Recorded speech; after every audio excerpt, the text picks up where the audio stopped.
Well, hello, my friends. Our reading today is in chapters 11 through 13, but I want to focus on a passage in chapter number 11. Now, we've been talking the last few days about things that are repeated over and over again and how important it is to take note of those things. And we talked about how God wants to do well with his people and also about not forgetting. But today, there is a passage in chapter 11, verses 18 to 20, that is almost identical to chapter 6, verses 4 to 9.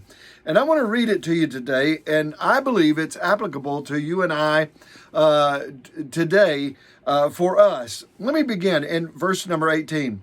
You shall therefore lay up these words of mine in your heart and in your soul, and you shall bind them as a sign on your hand, and they shall be as frontlets between your eyes.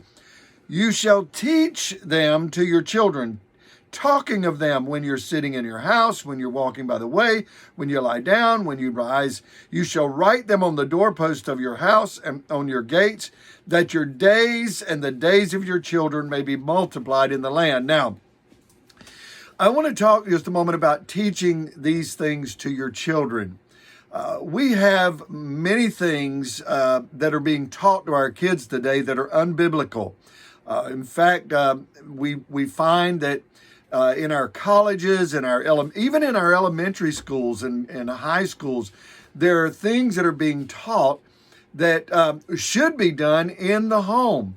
I remember when I lived in the former Soviet Union, it was we were told that under communism that it was against the law for them to teach their children about the things of God. I mean, those that were Christians in schools were persecuted because the government wanted to teach their kids what they wanted them to know.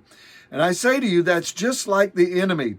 The devil wants our kids to be taught things that are contrary to God's word. But you and I have a responsibility, whether you're a parent, whether you're a grandparent, or whether by example. In fact, there's two ways that we can teach. First of all, we must teach by example. You don't do what I tell you, but not what I do. We teach by example, and secondly, we teach by word of mouth. It says when you're in the morning, at night, when you're walking by the way, we're always teaching our children and those who are we have influence over the things that would be profitable to them, that would help them to live a long life. That is, to be obedient to God's word. So I encourage you, friends, teach the children by example and by words. God bless you. Have a wonderful day. Bye-bye.